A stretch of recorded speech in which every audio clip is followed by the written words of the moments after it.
السلام علیکم ورحمۃ اللہ وبرکاتہ۔ شروع اللہ کے نام سے جو بڑا مہربان نہایت رحم کرنے والا ہے۔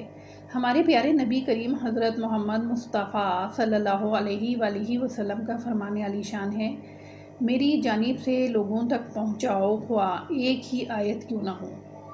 آج ہم نے فہم آیت القرآن حاصل کرنے کے لیے سورہ بقرہ کی آیت 259 کا انتخاب کیا ہے، جو پارہ نمبر 3 میں موجود ہے۔ قرآن کریم میں اللہ تعالیٰ نے بار بار دوبارہ جی اٹھنے کے بارے میں مثالیں بیان کی ہیں۔ ان میں سے چند واقعات کی شکل میں ہیں۔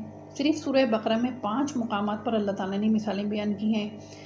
پہلی مثال سورہ بقرہ آیت 55-56، 70 آدمی کوہ طور پر حضرت موسیٰ علیہ السلام کے ساتھ چلے گئے، ان آدمیوں کو اللہ تعالیٰ نے موت دی پھر زندہ کر دیا۔ دوسری مثال سورہ بقرہ آیت 67 سے 73، ذبح کی گئی گائے کا ٹکڑا مردے کو مارا تو وہ زندہ ہو گیا۔ تیسری مثال سورہ بقرہ آیت 243، طاعون یا جہاد کے ڈر سے ہزاروں لوگ گھروں سے نکل کر بھاگ نکلے، سب کو موت دی گئی اور اللہ نے پھر دوبارہ زندہ کر دیا۔ چوتھی مثال سورہ بقرہ آیت 259، حضرت عزیر علیہ السلام والا واقعہ کہ 100 سال تک موت کی آغوش میں رہے اور دوبارہ زندہ کیے گئے۔ اسی ایک آیت کا مطالعہ انشاءاللہ ہم آج کریں گے۔ پانچویں مثال سورہ بقرہ آیت 260، حضرت ابراہیم علیہ السلام اور ذبح کیے گئے 4 پرندوں کا واقعہ کہ ان ذبح کیے ہوئے پرندوں کو اللہ تعالیٰ نے دوبارہ زندہ کر دیا۔ اب ہم سورہ بقرہ کی آیت 259 کی طرف آتے ہیں۔ ایک قول کے مطابق یہ حضرت عزیر علیہ السلام کا واقعہ ہے، جس میں وہ 100 سال تک مردہ حالت میں رہے اور پھر دوبارہ اللہ تعالیٰ نے انہیں زندہ کر دیا۔ ہوا یوں کہ ایک دن حضرت عزیر علیہ السلام اپنے گدھے پر سوار جا رہے تھے، ان کے ساتھ کھانے پینے کی اشیاء بھی موجود تھیں۔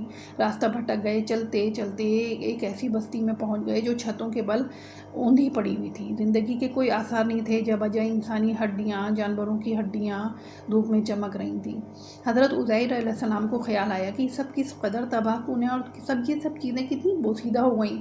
کہنے لگے اللہ انہیں موت کے بعد کیسے زندہ کرے گا؟ یہ خیال آتے ہی ان پر غنودگی سی طاری ہوئی اور وہ 100 سال تک موت سے ہمکنار ہو گئے اور ان کا گدھا بھی، جبکہ کھانے پینے کی اشیاء کو اللہ تعالیٰ نے تر و تازہ رکھا۔ پھر 100 سال کے بعد اللہ تعالیٰ نے انہیں موت کی نیند سے جگایا اور پوچھا کتنی مدت تجھ پر گزری؟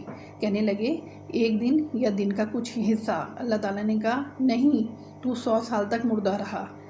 پھر اب تو اپنے کھانے پینے کی چیزوں کو دیکھ، بالکل خراب نہیں ہوئی، اور اپنے گدھے کی طرف دیکھ۔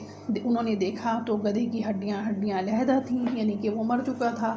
اللہ تعالیٰ نے کہا کہ ہم تجھے لوگوں کے لیے نشانی بناتے ہیں، تو دیکھ کہ ہم ہڈیوں کو کس طرح اٹھاتے ہیں، پھر ان پر گوشت چڑھاتے ہیں۔ پھر اللہ تعالیٰ کے حکم سے گدھے کی ہڈیاں جڑ گئیں اور اس پر گوشت آ گیا، کھال چڑھا دی گئی اور وہ اٹھ کے کھڑا ہو گیا۔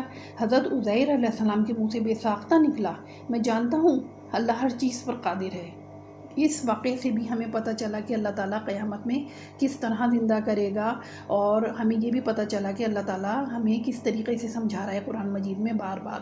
اللہ تعالیٰ ہمیں قرآن مجید کو سمجھ کر پڑھنے، اس پر عمل کرنے اور دوسروں تک پہنچانے کی توفیق عطا فرمائے۔ آمین ثم آمین۔